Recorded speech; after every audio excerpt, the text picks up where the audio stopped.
Kongres Współpracy Transgranicznej Lublin 2022. Bezpieczeństwo i solidarność. Coroczne spotkanie praktyków współpracy transgranicznej z Unii Europejskiej i Partnerstwa Wschodniego. 3 dni paneli, spotkań i debat liderów samorządowych, organizacji pozarządowych i ekspertów z całej Europy. Forum partnerów. Giełda grantodawców. Wizyty studyjne, warsztaty, koncerty i spektakle. Na żywo i online. Lublin, 5-7 października 2022. Zarejestruj się bezpłatnie na stronie kongres.lublin.eu.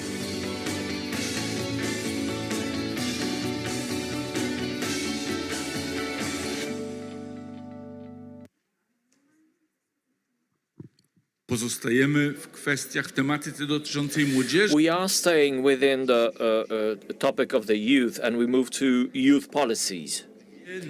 Because these are two main threads, two main trends or trajectories of good actions. On the one hand, we have best practices, and then how really young people participate, actually they participate in the city life, and then politics or policy making. You need to have those two heads, two legs in a way. We cannot have a policy, we cannot afford policies which is an empty word. In Lublin, we focus much attention to have policy as a meaningful word. We need a meaningful word, so we need policy and good practice that follows, that corroborates with policies. This is why we decided to ask our friends and specialists, Ms. Alina Prochasek, who is the moderator of our session, and the floor is yours. Thank you very much for this opening, inviting word. Let me welcome everyone here in the room. My name is Alina Prochasek, and I'm a president of the Polish Council of Youth Organizations, the largest youth organization in Poland that gathers other foundations and associations dealing with youth issues. Our organization also deals as an ombudsman with building dialogue with different type of stakeholders on a Polish level and a regional level, like dialogue of young people with regional local authorities, cities. So I'm so happy to be able to talk today with our wonderful panelists, with specialists in areas dealing with youth. So we will listen to the projects and best practices from their places and their spots. It's extremely vital because we are not here by accident or by coincidence. We are in Lublin. Next year, Lublin will be the the capital of youth, European capital of youth. Huge chance for the city, huge chance for the youth. We are happy about the title, and we are happy about the activities and issues dealing with the young generations will happen and are planned for the city.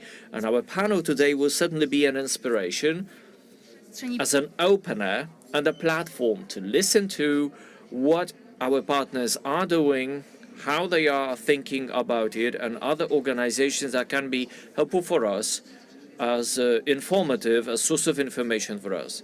I'm happy Lublin is an open space and we are now in the action. Let me present our speakers today. Mariana, head of the Youth Policy Unit of the Youth Policy and Sports Department. Kontynuować w języku polskim. Kierownik Wydziału City of Ivano-Frankivsk. Polityki Młodzieżowej i Sportu Urzędu Miasta Ivano-Frankivsk z Ukrainy. Jest z nami Aleksandra Kulik, prezes... We have Aleksandra Kulik, president of the Semper and Frente Foundation. We have Ingrid Aspelund, head of youth section, the European Wergeland Center, Norway. And Neirotti, project manager, European Youth Capital at the European Youth Forum in Belgium. And we also have online Lavon Marozau, international secretary of the Belarusian National Youth Council. Let me check if we are connected. Lavon, are you there? Are you connected? Good morning. Wonderful. You hear me well? Super. Yes, we are getting you quite well. Wielkie brawa dla moich Huge applause to our panelists today. I'm so proud to have you all here. Are you ready for our discussion? Wonderful. So we move. And at the beginning, I would like to ask my panelists. I will start with Ivan that time because you are only one man who is sitting here. Ivan, you are from European Youth Forum. This is like the biggest youth organization in the world. Is this true? I have a question. What actually European Youth Forum is doing in sense of shaping youth policy on the European level, and how you are supporting, maybe you have some action or events that helping youth generation to being like a partner of this structured dialogue? Can you hear me? Yes. Hello everyone, very nice to be here. Thanks for the invitation. Thanks to the Congress organizers, thanks to Lublin Youth Capital. And as you were saying, Alina, we are the biggest youth organization in the world, thanks to you, thanks to Lavon, because you represent member organizations of the European Youth Forum. So just want to give you an introduction of what the European Youth Forum is, because there is not such clarity, I guess, around Europe. We need to explain a bit more who we are, given that we are, in the end, present everywhere in Europe through our members. So the European Youth Forum is the biggest umbrella youth organization in the world. We represent more than 107 now youth organizations around Europe. We do have national youth councils, like the case of the Belarusian or the Polish Youth Council. We also have international youth organizations that are also part of our network. So this is really our strength. We can really, collect all the knowledge from our members to really advocate at the European level for more youth rights, for more youth attention when the policymakers are there to design specific policies. So you asked me how we are doing this, and of course we are doing this with a close work with our members. We are doing this with key contacts at the European level in Brussels, but of course we do need the support that comes from the ground, from examples that can really provide good cases to show that young people need to be integrated, in a better way in the political and social economical life. Just starting from a couple of examples on our work at the European level, we do run campaigns. We do want to make sure that the youth voice is heard. You all know probably that this year is the European Year of Youth. There has been much talk about, and now the big question is what will be the follow-up, what will be the legacy. So we want to really ensure that there will be such continuous attention to youth policies. And then we are really aiming at some specific goals. For instance, we are now advocating for a youth goal, a youth test that would be included in all the European legislation that will be prepared by the European level, and then will also have an effect on member states through the different regulations and also directives that are also happening at the national level. So this youth test would be a check in each and every law, in each and every legislation that would really ensure that youth are taken into consideration when preparing a policy. So we're also talking about energy, when talking about mobility, when talking about culture, youth needs to be considered, because one of the outcomes of the European Youth, of the discussions we had with different categories, is that you can't just talk about youth policy. There's not just such youth policy, but youth should be mainstreamed in all the policies that are delivered at all the different levels. So we are really hoping that this will really ensure that that the youth needs will be really taken into consideration in all the different aspects, so starting from environment, because we know much youth are really attentive to the climate issues, and going also to employment and all the different aspects that we are really covering. Another aspect I want to maybe mention is that now we are campaigning for banning unpaid internships, which might seem just a small detail, but it's more than that, because it really touches different aspects of really youth rights, because if young people are obliged to work for free, if internships are not paid, it means that just a category of young people can access specific jobs. They can quickly also start to be in the professional career and to access the job market. So this really creates a big division, and this is what we want to avoid. and this maybe also takes me to the fact that we want to ensure that all young people are also represented. And I'm just going now to the youth capital because we are here next year. Lublin will be youth capital, so it's very, very soon. Just to tell you why the Youth Forum is organizing the Youth Capital project, is managing this title, because I mean, we could talk for hours on the Youth Capital, so I don't want to be too long, but just to link with the European aspects and the European Year of Youth on how we make sure that all young people are really taken into consideration when there are new legislations, when there are new discussions on policy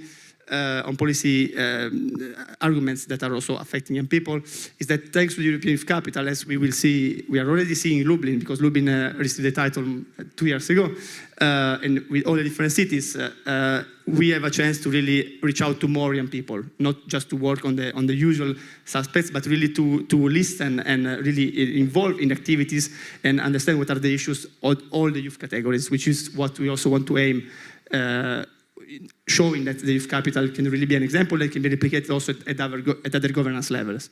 So just a way to connect the European aspect and the local level, thanks also to the work we do with the cities like Lublin.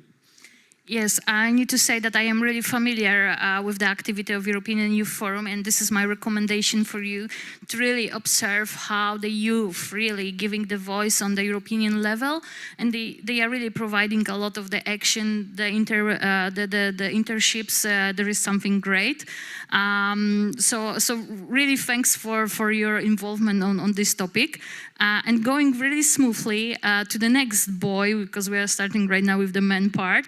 I will ask Lavon, who is representing RADA. This is the National Youth Council, our friends, National Youth Council. Maybe you can share with us some good practices, how you, as a RADA, as a National Youth Council, is working to shaping this youth policy on your level. Yeah, thank you very much. I think, I hope you hear me well, and I can continue. And yeah, for sure, it's nice to meet you all. Unfortunately, I'm not present like in physical in Lublin, but now we have like online space, and yeah, we can talk. Yeah, my name is Lavon Marozau. I'm International Secretary of Belarusian National Youth Council, and I'm also expert of the interest group of youth rights on European Youth Forum. I used to be a lecturer of human rights and international law university of more than 5 years, and so on and so on. That's why I know how to work in youth sector and how to work in this field.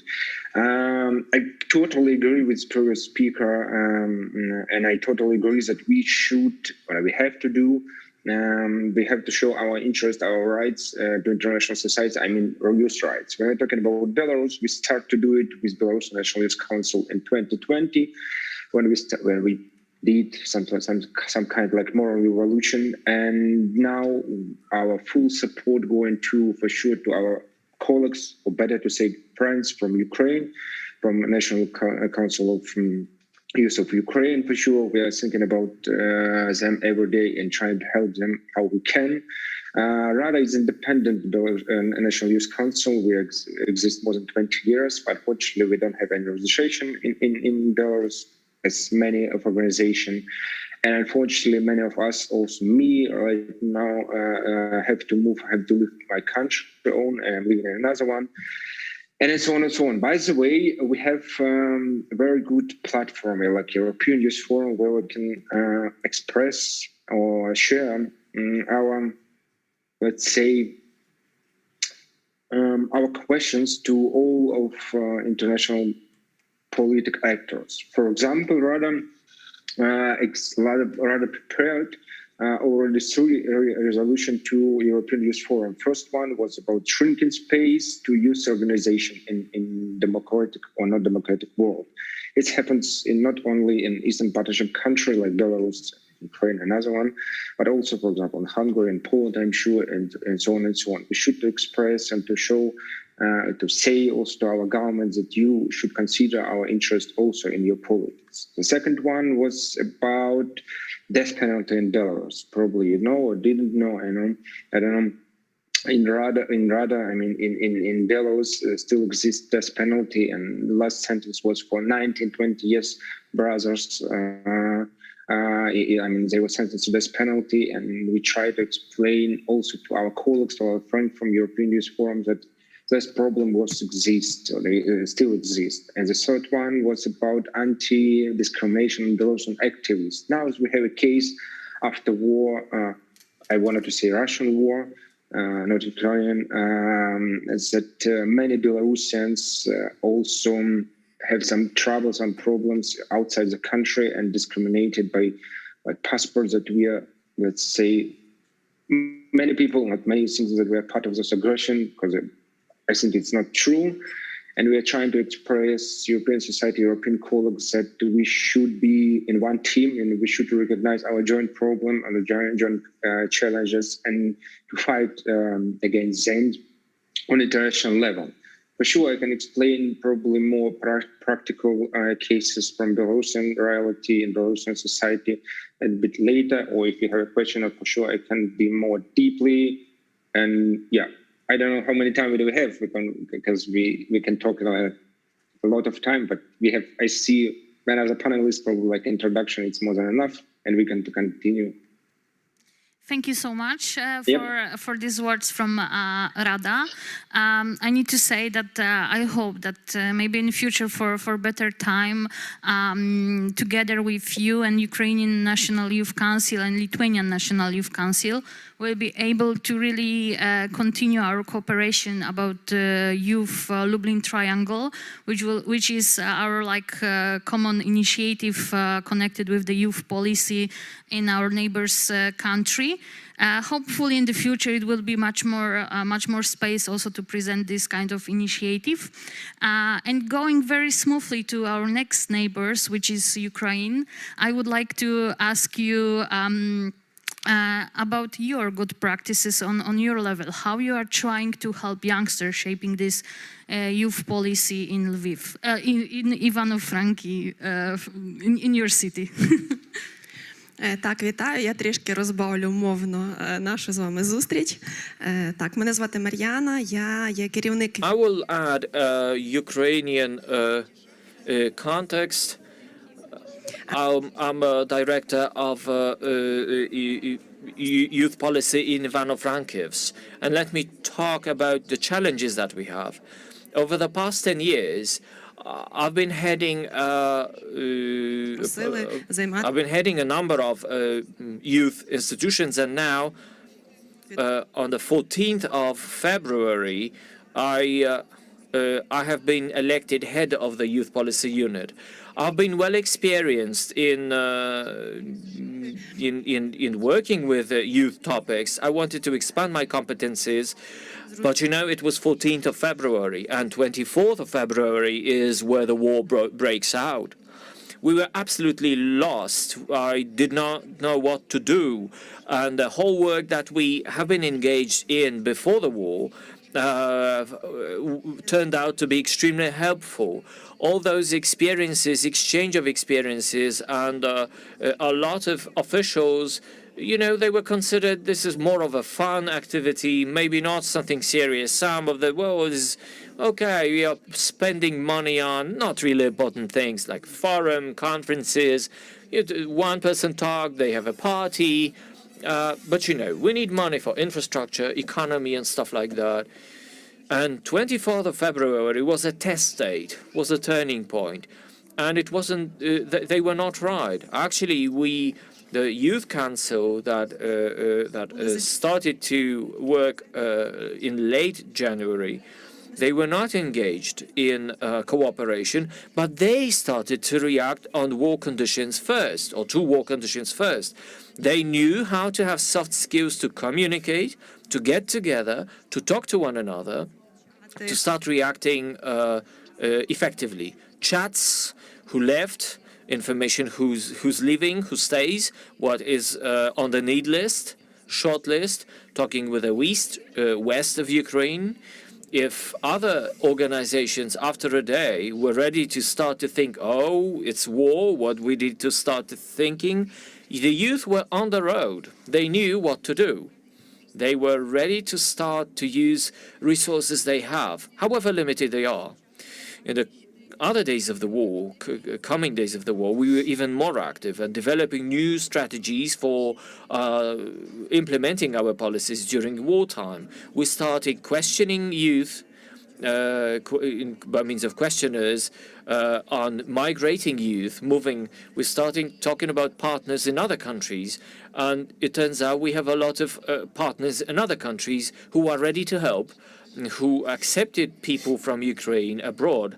The town of Helm next to Lublin, or in the Lublin vicinity, obviously that was chaotic, that was impromptu, but it was fast, effective.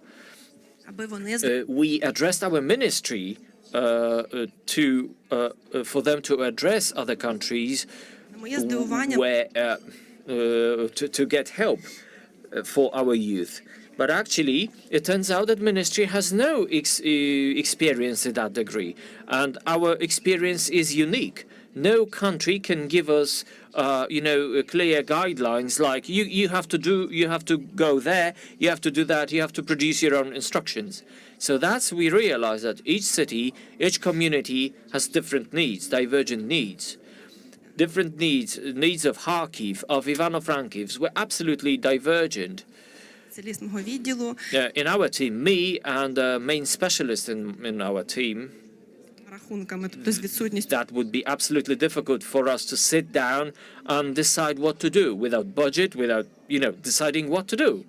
But we actually had certain main directions of actions, and then started to act or ask for help volunteers and then external leaders and external partners and leaders who would be ready to help, and developing an array of instruments to work on.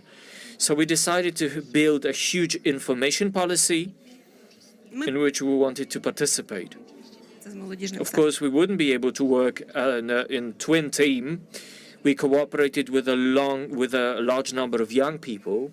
Our youth council was very effective in implementing our policies. Obviously, there are problems, as usually.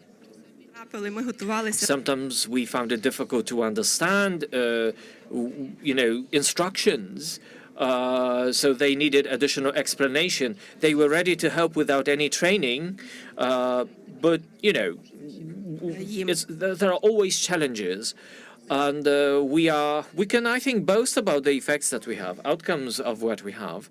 We began to prepare the program for the Youth Day, and the Youth Day that we had on the 12th of August. We have the Forum of Youth Initiatives. We discussed the challenges that youth face. And we asked experts from the Council of Europe. And 16th of September, for the first time in Ukraine, the program was accepted for the development of voluntary work. This is not an ideal initiative, not ideal, maybe a little bit hasty, but obviously it's our starting point, and we are going to develop it and develop actions to help volunteers work on less chaotic, better structured initiatives and actions. We will use training, we will adopt training sessions. Obviously, if you have questions, I'll be happy to answer them. But I would like to start with these very basic things just to give an answer. Story how we are working. We are trying really to observe how the youth policy is working in Ukraine. We are staying in touch with the Ukrainian National Youth Council and trying to support as much as possible. And I hope that really it will be the time to ask. Maybe we'll also think about some cooperation, especially that Lublin. They are also very strong about the volunteering here. I know that there is a lot of the people who are empowered and they are very active on this field. So definitely, I think that there is a lot spaces for asking questions after the panel. Okay, let's go to the next country. We are very lucky that we have here Norway as a country who also supporting the youth policy. How you are doing this? Maybe you have also something as a good practice to share with us? Thank you so much. And thank you, first of all, thank you so much for inviting both me and my colleagues from the European Wergeland Center to this Congress. It's been, for me, wonderful days to be here to visit the youth spaces and youth centers and learn more about how Lublin work to involve young people in decision-making in the city. So just first of all, a few words about our center. The European Wergeland Center, we are an international center situated in Oslo, in Norway. That's important because I'm kind of representing Norway, but at the same time, we are an international center working to provide resources for all Council of Europe member states around Europe and beyond. So we are a center, our main aim is really education, that's our field, so that's also our entrance into youth policy and participation of young people. So we work to educate for democracy, participation and human rights. So my experience is mainly from Norway. We have national projects in Norway developing young people's competences to participate in democracy. So that would be both on national and local level. But we also work internationally, like we have a cooperation with Lublin, the Youth for the City, City for Youth project, which is also why I'm sitting in this panel. And we are really, really happy to be involved in such a project with Lublin. Mr. Stanovsky, who introduced this session, was at our conference when the European Wergeland Center was established. So there's been long connections, and finally we have this project together. So I think what I want to highlight, because it's so much to talk about when talking about youth policy, I think the main principle is really to involve young people, like Ivan also said before, in all types of policies. It's not just about, because often we talk about young people being, young people's voice should be included in those processes and topics and issues that is important for young people. But I cannot imagine any issue that is not important for young people. I mean, so young people need to be involved in decision making as a large, important group of society, not just for the future, but also today. So sometimes we have the structures in place. We see that in Norway, but what we lack is the real participation of young people that not just on paper, but actually invited into the rooms and the processes where decisions are being made. And our approach is through education. So we educate young people. It's about the knowledge, about the systems and the structures, but it's also about the values and attitudes we promote. So that's more of the general approach. Thank you for this presentation. There is a lot of the good practices. I'm more than sure that for the next question you will be sharing. I just give you a taste because I already talked with Ingrid about how they are working with the youth. So definitely she will present us later. And going very smooth to our last panelist from City of Lublin, Ola. Do you have also something that you would like really share with us in sense of how you are supporting this shaping of youth policy on your city level, or also maybe you are doing something on the national level too? Well, so like the good practice is that we are the European Youth Capital for 2023. Yeah, and it is the result of the cooperation of young people, youth organizations, the municipality of Lublin, all the people involved of the institutions. So I think this is one of the best practices that we can share, and we were a part of it. And the other thing is obviously all the things that we are doing with the young people, because like first thing, young people to be a part of anything, they need to be informed. So one of the things that we do is we inform them about the opportunities, because you can't get engaged in anything if you don't know that these things exist. So we tell them about the opportunities of mobility, we tell them about the opportunities for volunteering, local, international, etc., all the projects that are there for young people to participate. And the other thing is that we involve them in all the variety of projects, in the volunteering, and we co-create the projects with them. We are very much open for the young people to get involved and to propose the initiatives that they would like to do, that they think that they are valuable for the city, for their peers. And this is the first step for them to be active citizens and to co-decide about the future of the city, of the country. And we think like their voice is very valuable in all the areas. And as people before me said in the panel, like they need to be a part of all the decisions that are being made in all the topics and subjects. And we also give them the possibilities to that, because like we do a lot of youth festivals where they can meet with the NGOs, institutions, decision makers to make this first contact, to see that those decision makers are there, they are not scary, and that they are available to talk to. And we really work on like having this distance between the institutions and young people like to be shortened, so they could be much more brave and feel free to discuss with them the important matters. Thank you, Ola, for your work. Really empower, active, and connect youngster. There is something that actually it's the main aim of our activity. And doing this, we are really trying to shaping this youth policy. But I know from my experience that this is not always like very easy things to do, and we are facing with many challenges. Ivan, maybe again you will start to share with us from European level.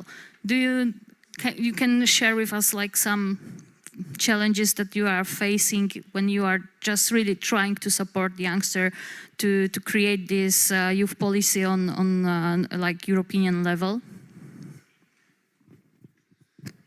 First of all, let me apologize with the interpreters if I speak too fast. I'm doing my best. I know I speak quickly, so I know it's not an easy job to translate when someone speaks fast.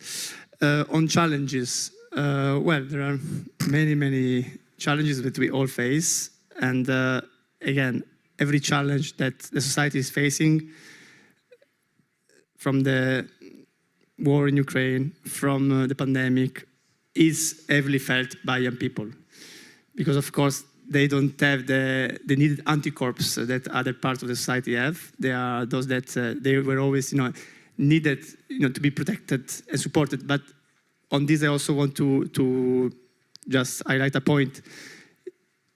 I think it's important as well when we talk about challenges that young people are not just seeing as a category to protect, to defend, to support, but they also have those that can provide a solution to the challenge. And how do you do that? While you involve them, while you involve them in the democratic processes of your society. It's not just about elections. We do think that one of the ways to solve challenges and to better hear young people is to, of course, better inform young people on the possibilities that they have in terms of democratic mechanisms. For instance, we are also advocating for lowering the voting age at 16. I know it's a very complex debate, but just mentioning that we do believe that if young people feel formally integrated in the society, they are also better able and better prone in informing themselves on the possibilities, on the way that they can also contribute to solve today's challenges. So I think this is key task that we have as European Youth Forum through the support of our members that can really also, enlarge the reaching out to other young people that we, as I was saying before, we need to involve more and more young people, because the challenges that some young people can face in a city are not the same as some other young people can face in some rural areas, for instance. So again, I think that the involvement of young people in the democratic processes is important. We are working with European institutions on this as well, because they know that we can reach out to more and more youth categories. At the end of October, we will have a big event in Brussels that will be really about capacity building for youth activists at a local level, how to really become a strength in your own community. And I think this is like sometimes the missing point, because we always invite people to talk in debates, and we do repeat, the main issues, but we do not really go into the deepest part of the society. So for me, this is like a challenge that will better support us and help us in better dealing with tomorrow's main problems that the society and also young people are facing. So this would be my point, and then I also would like to follow up on what Mariana was saying on the collaboration with the youth civil society. And I think that the political levels, sometimes doesn't know where to go when there are some issues to be faced. And I think that with the support of the youth civil society, challenges are better tackled, and with challenges, after challenges, you easily find solutions. And I think this of course takes time. This is also a challenge that, when a city, for instance, applies for the youth capital title, they come there saying, hey, we have an issue because we would like to better collaborate, we would like to better listen to each other, decision makers and young people. And I think that understanding that you have to work together, it's the best way to really overcome miscommunication and big challenges. Thank you, Ivan, for this presentation. You already mentioned Mariana, and directly maybe I will ask her. Dear Mariana, like you already mentioned something about the challenges that you are facing, but maybe you can share with us something more, like how you are working in sense of facing with these challenges. I know that your situation, it's not so easy right now, but you are brave, and we see a huge potential that you really work very hard for this creating of youth policy to trying to help volunteers. But I know that there is a lot of the challenges. It is possible that you name few of them in sense of shaping youth policy. Давайте спробую три найосновніші, які я бачу на сьогоднішній день. Перший – це нерозуміння усіх зацікавлених сторін, усіх суб'єктів. Well, the first thing is sometimes it's hard to understand what youth policy is. What is it for? When I talk to individuals or institutions that do not necessarily work with the youth directly, their vision is that the youth are just kids that need to be told what to do in their free time. And the youth in Ukraine are people aged 14 to 30. So you have someone who is 14 and 26. These are all young people. So it's very seldom that they are divided into age groups for different activities. It's difficult to come up with something nice, something reasonable for someone who is 14 that is equally interesting for someone who is in their 20s. So this should be understood by all the actors involved. As they say, philosophy is the mother of all sciences. Youth policy is the mother of, or should be the mother of all policies. So how much we invest in a young person, in their skills, competence, sets, this will bear fruit in the future when they become professionals, experts in different fields. So we have to show them while they're young what possibilities there are, so that when they grow up, become doctors, lawyers, politicians, they can really make a difference in local but also global scale. Now we speak to telecom companies. We have not the best access to this industry.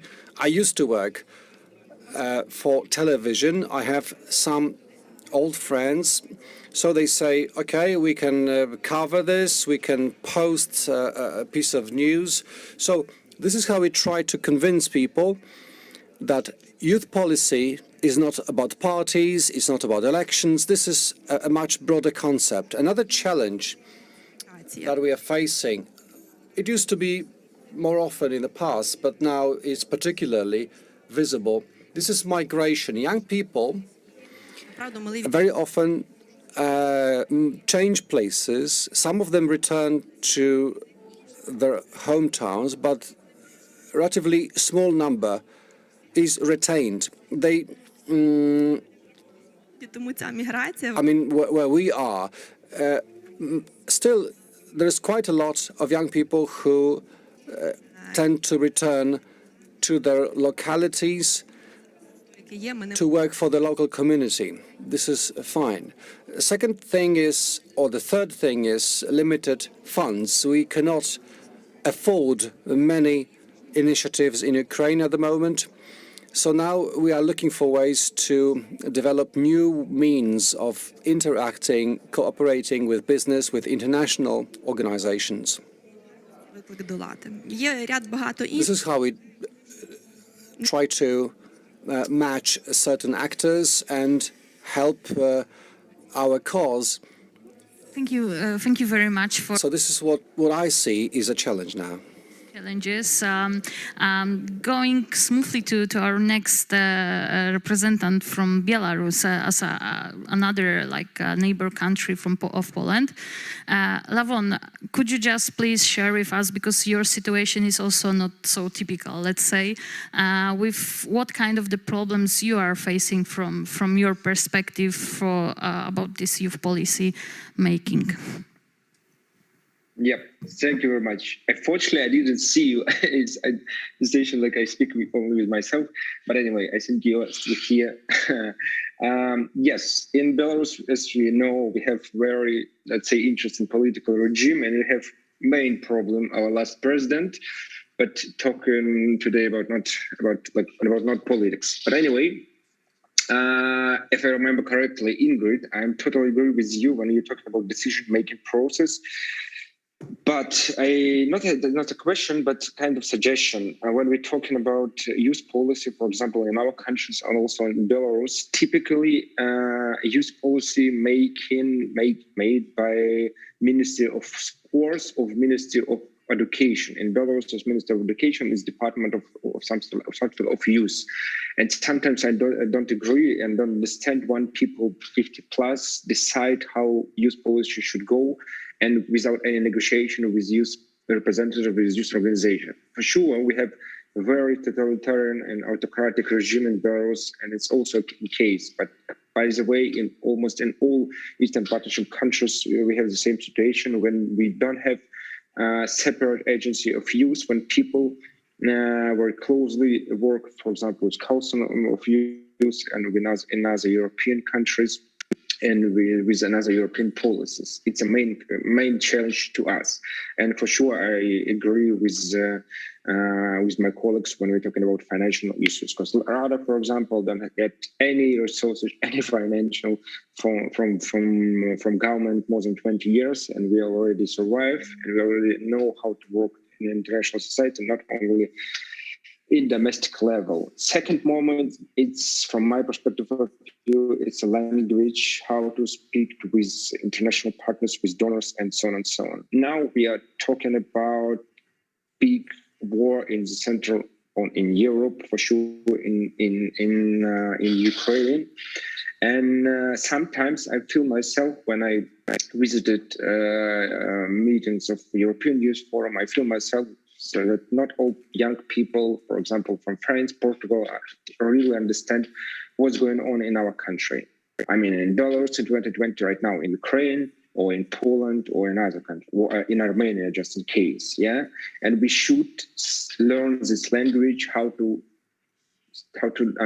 express, how to explain the real situation for youth, and it should be more diplomatic language. For example, when I visited European Commission or European Court of Human Rights and so on and so on, it's honestly to say, when you meet with, let's say, adult people, they already understand political situations, they already understand how it works, this structure, and sometimes it's go very slowly and bureaucratic, and you have to learn. I mean, when you're young people, you every time wanted to make it quickly and easy, but sometimes it doesn't work. You should recognize that European Commission or European Parliament goes very slowly, and you have to know it, first of all. And third moment is your member organization. For example, RADA consists of 34 youth organization from Belarus and right now outside. And you have to investigate and you have to talk with each of one. What needs do they have? It's the main question for just to.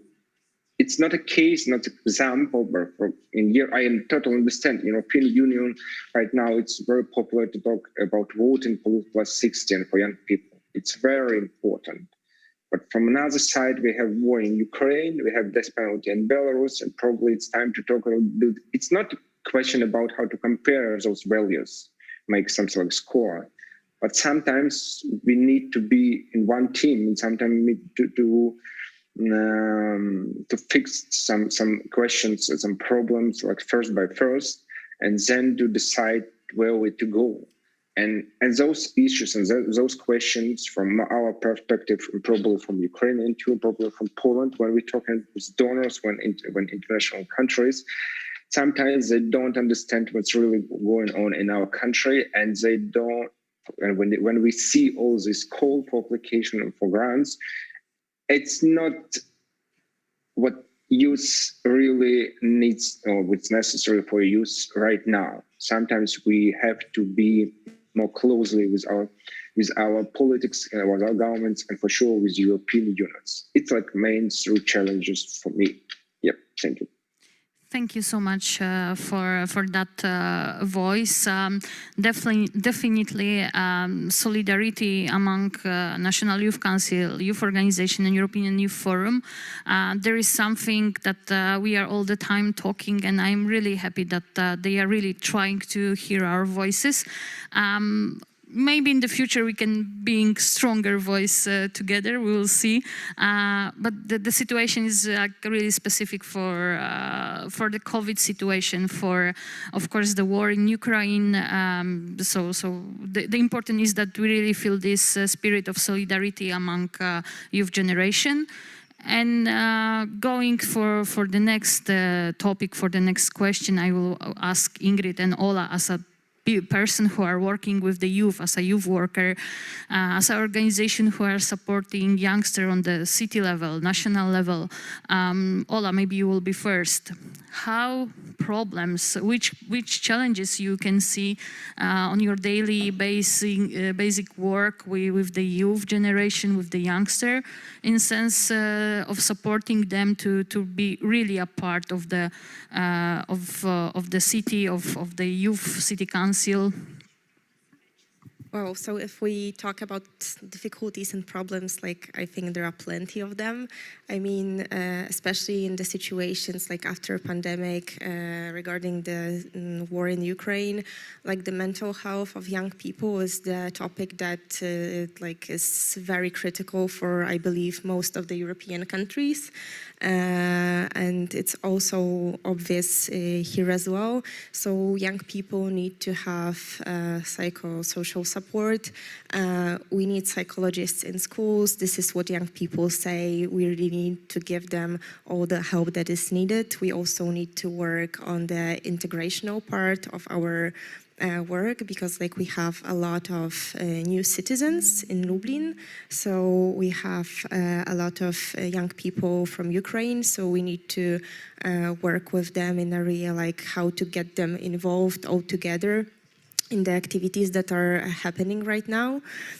So these are for sure the subjects that are like coming up on daily basis. The educational system that has some of the flaws and many of changes, because we have Matura exam that is like changing all few years. So young people, it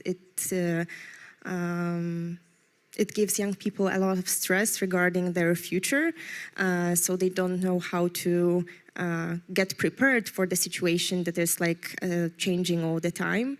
And if we want to get them involved in the decision maker processes, and if we want to get them involved in anything, basically, we need to consider them as partners, and we need to treat them like that. And it's obvious in a daily work. So like if you want to prepare workshops for them, or if you want to get them involved in the discussion on any topic, you need to give them the situation when they are actually the partners of the conversation, and to show them that they are important, and actually make it happen that they are important, and to give their voice like the influence, the impact they would want. Because like it happens so many times that we tell young people, well, maybe not in Lublin, because like we have like very good relations between like young people and the city, because like we are the youth capital. So like it improved among the past years. But if we're talking in general, like there are so many situations then decision makers say to young people, we want to hear you, like we want to sit with you and discuss. And then they just don't get the points that they hear from young people. They hear it and it just passes. They do nothing about it. Or the most important thing from the meeting with young people is the picture. So they could say like, yeah, we met with young people. Yeah, we think they are important, and then they do nothing more about it. So the most important thing that the young people really need is to support them and to treat them as partners. And this is what I would like really want to happen, like for real. And I hope it will happen because of the European Youth Capital. I need to say that Lublin is in a very good way in sense of doing this. Last year, I remember that we are celebrating also 15 years of Lublin Youth Council. So yes, it seems like 15 years that they are really listening the youth voice. So yeah, Lublin is a good example to say that it's really progressive work with the youth generation. What about Norway, Ingrid? Yes, so first I just wanted to go back a bit to what we talked about in terms of solidarity, because going a bit back to challenges before I say something positive, because one of the challenges that we see is that we have all this, there's a lot of talk about these multiple crises. We have the climate crisis, inequality crisis, now we have the war in Europe. And all these multiple crises also after the pandemic, it's a lot to take in, and there's a lot of responsibility sort of put on young people's shoulders. Like, you are the new generation, you should sort of fix this. So how do we sort of respond with not apathy, but with engagement and involvement? And so that I think that's a major challenge, but we also see that in terms of budgeting. Because coming back to solidarity and coming from Norway, we see now that our national budget was presented yesterday, actually, while I was here. I'm happy to say that the Norwegian government at the moment, they focus a lot on young people in Norway. But at the same time, there are huge cuts to education, civil society, and international work.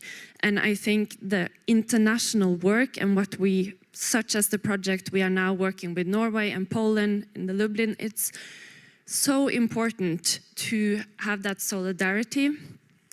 So at least from our part, we are going to be very vocal to our government in Norway and talk about the importance of international cooperation, also within the so-called soft fields. I'm doing like this because youth and education, it's not soft. It should be hard fields. It's the future. So just to mention that, and also, I think it's so important as a to understand the local context in this international cooperation, because the major part of our cooperation with Lublin is done here in Lublin with our partners, with people who know what's going on the ground.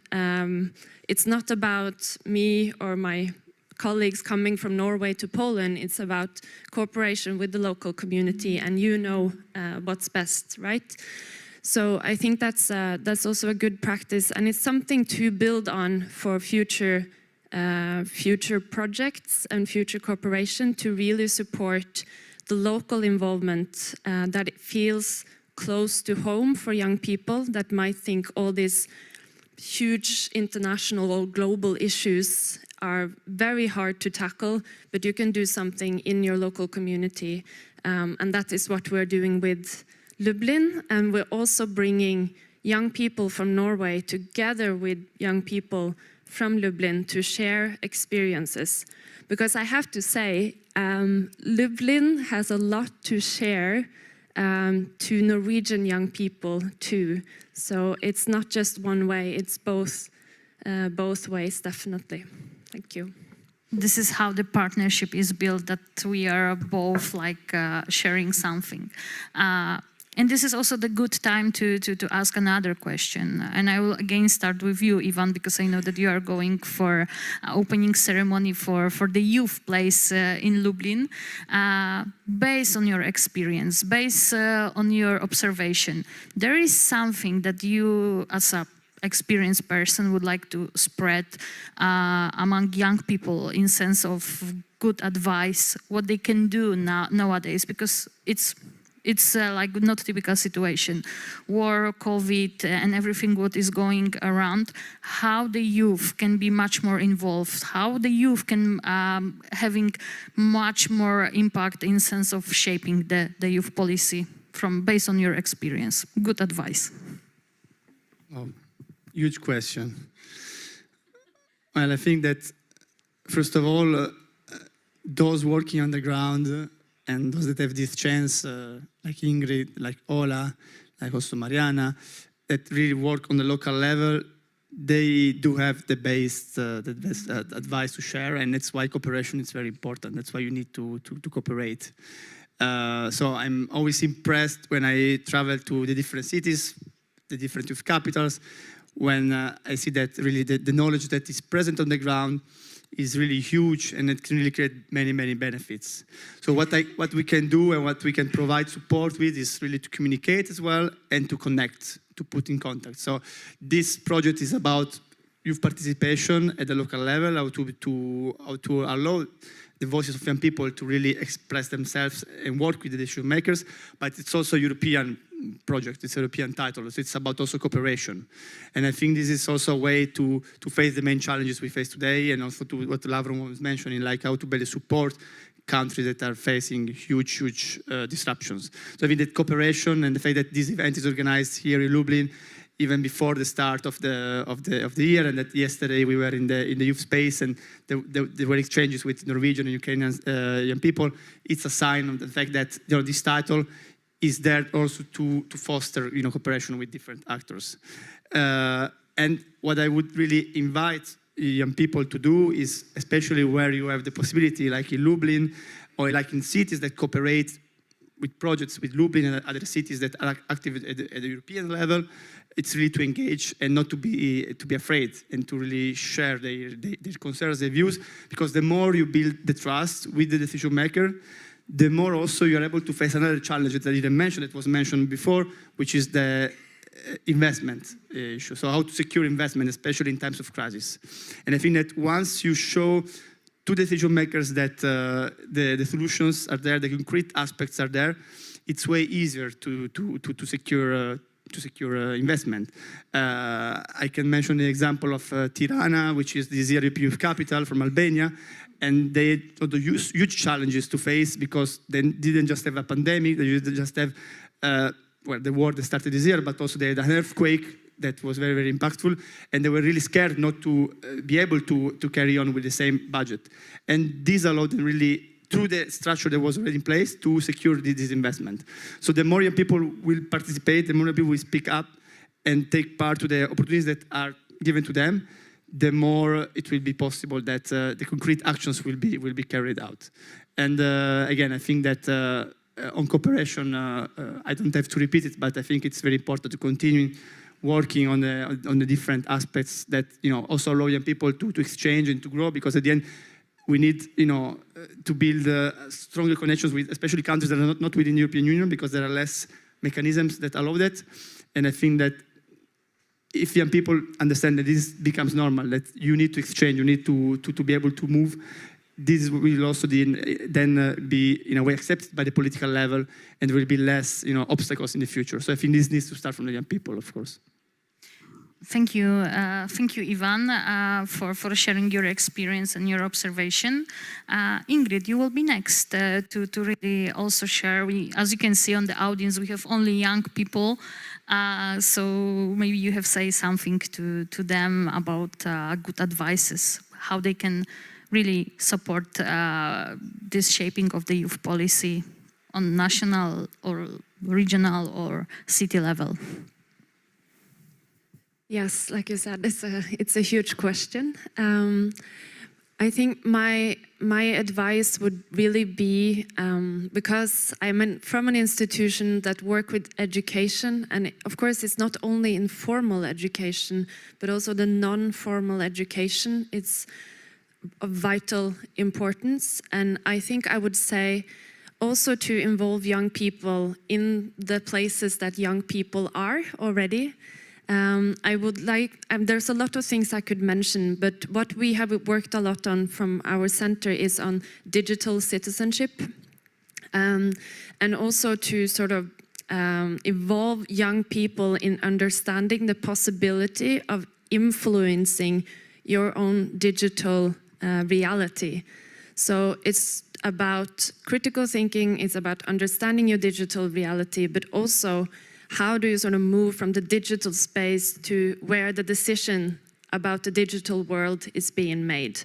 And I think this is so important for the future. And we try to involve young people in concrete activities. I mentioned to you yesterday that we made now a video game, a computer game, addressing issues such as artificial intelligence, surveillance, all these issues connected to democracy and participation. So we are now translating this to both Polish and Ukrainian, so you can check it out on our website.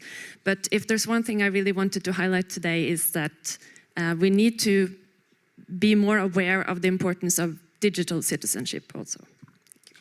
And I can wait to play this game, honestly speaking. So hopefully in the future will be time to maybe do this together. Mariana, what about you? You as a very experienced person facing with like a not typical situation, like a war in your country, there is something that you would like to spread to the youth in sense how they can be much more involved, how they can shaping this youth policy. Не знаю, чи вам всім сподобається моя перша порада, але якщо вам здається, що це дуже важко, просто розслабтеся, здайтеся, кажіть, нехай це хтось робить замість мене, а я собі буду жити своїм життям і жалітися або не жаліти, що така ситуація. Якщо все ж таки цей варіант не підходить, слава Богу, у нас є воля на... Well, of course, we can complain that everything is difficult, everything is beyond our means, but we cannot give up. We put together formal or informal groups.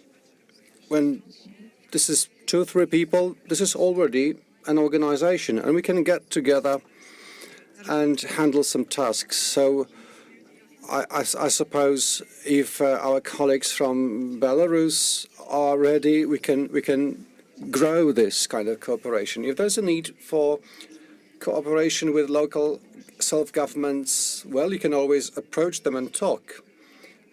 Sometimes you will be turned down, or they want to have things done quickly.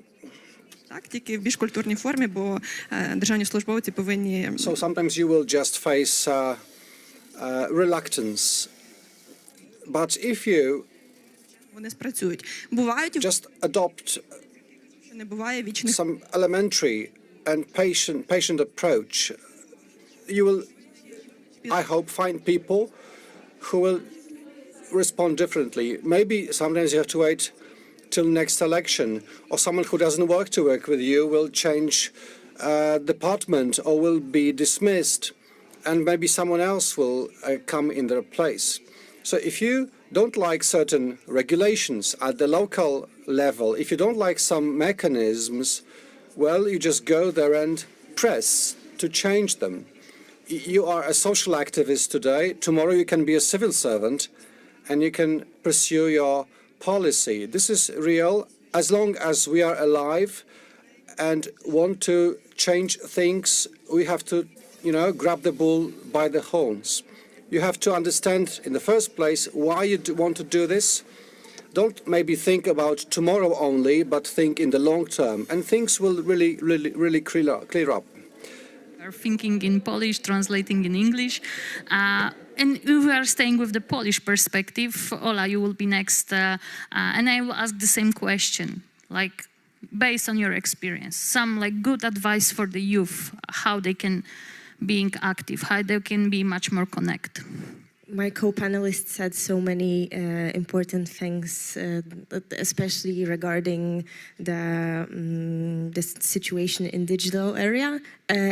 It's one of the things that young people should be taught and be aware of that, because like we all think about young people that they were born with phone glued to their hands, but the reality is changing so fast that we forget that we all, and young people as well, need to learn about the algorithm, the fake news that is happening, so we could be more aware of the situation that is happening and making rational, aware decisions of the future and of the now.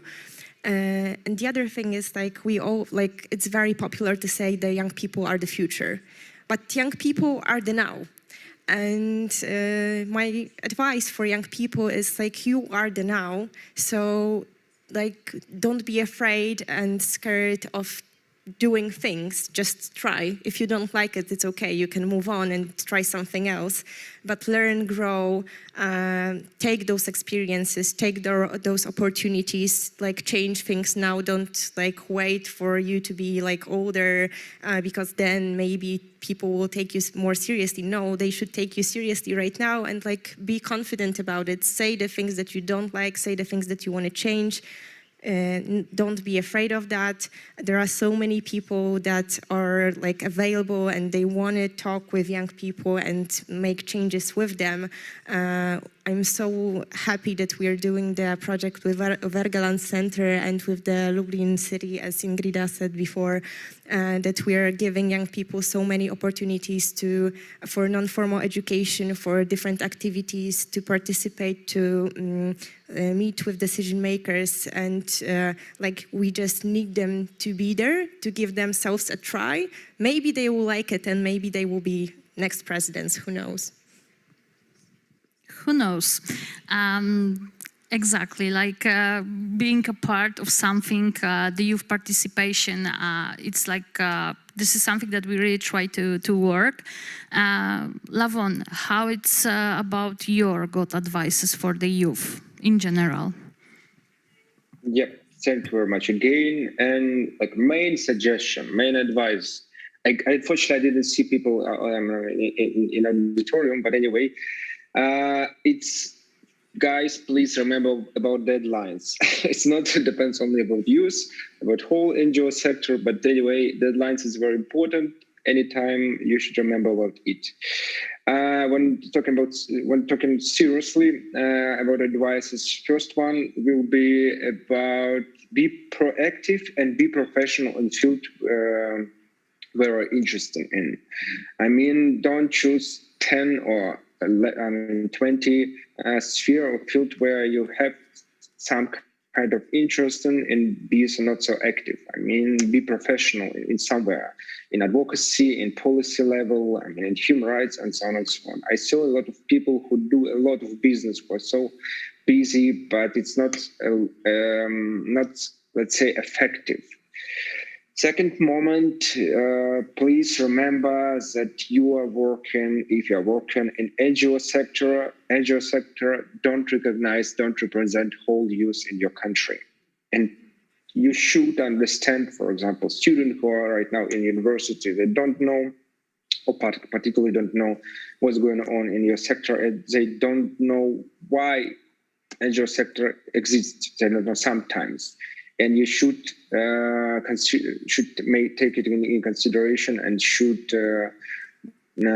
do something with that. Or for example, right now, probably third trend or third advice, just open your eyes and see what kind of trends right now in the world, or not trends, but what is next generation of human rights? For example, right now it's very, for sure, interesting topic, what Ingrid said. It's digital citizenship. I used to be an academic director in one program, which is called a Global Citizenship Program. And I understand right now it's very popular and very interesting, for example, business and human rights and so on and so on. Be proactive in new fields where, let's say, not a lot of people have experience and have interest. And for sure, be a professional. Thank you. Thank you so much. Open your eyes, open your mind, and don't forget about the deadlines. Definitely, Lavon, I can totally agree. We are in very good moment because we are almost finishing the conversation between panelists, but I am very curious because you also somehow a part of European Youth Capital. Do you have some good advices for youth in sense of the next year activity that they will they can participate here in Lublin? There is something that you would like to say for the youth generation, that how they can take these chances that they are a part of the European Youth Capital?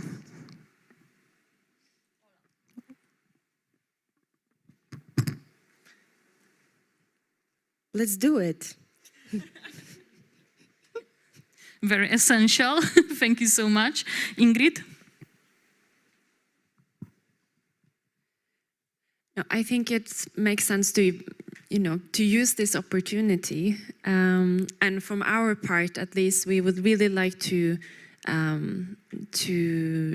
organize exchanges between young people and to challenge ourselves. I mean, I've been saying for these past days that English is not my first language.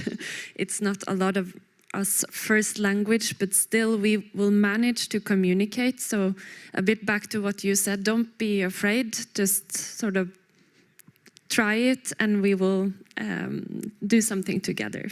Thank you so much. Lavon, your turn. Yeah, for sure. Thank you very much. Very simple, very easy. Add each other on Facebook, be friends, be colleagues, create new ideas, new project, and do something together. Thank you so much. And Mariana? Просто вирвали з язика, як то кажуть, те, що я хотіла сказати. Давайте ділитись ідеями і шукати партнерство один між одним і вже завтра щось спільно робити. Well, just share experience, do something together and start right away. Start even tomorrow. A message that our panel is sending to you, that next year will be brilliant. Lublin as a European youth capital next year, you cannot miss the activity that they will be preparing by our city. Thank you so much, girls. Thank you so much, Lavon, for taking part of this panel. I know that probably there is some question for audience, so don't hesitate to catch our panelists somewhere on the corridor or somewhere here. I'm more than sure that the girls are open to discuss, to answer or about your question. And at the end, I just need to say that many times I hear some voices that youth is a future. And always when I'm hearing this kind of words, I am angry. Youth is not the future. Youth is nowadays. So guys, we are now here, we are youth, and we really can shaping the youth policy on our city level, regional level, national level. As you can see, we had also here Ivan, who is representative of European Youth Forum.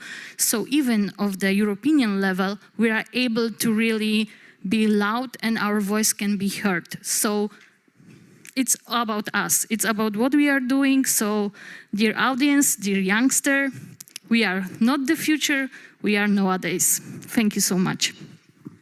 Thank you so much. Pozwoliłem sobie dołączyć do Państwa. Well, I have decided to join you, and I have good news. Aleś Białacki is a Nobel Prize winner. Aleś Białacki from Belarus, human rights defender, was named Nobel Prize winner in the category of peace. Well, he's a very frequent guest to different prisons, as you know, but the Nobel Prize Committee can understand it, can see it, so congratulations to Aleś. Well, thank you very much for this great news, and thank you everyone, thank you the speakers and the audience. Just take advantage that the ladies are still here. We have Lavon online, so great experts, people of experience. You can approach them, talk to them, so grab this opportunity. Thank you everyone very much for being with us. And have a nice afternoon. Have a nice the rest of the Congress. Thank you.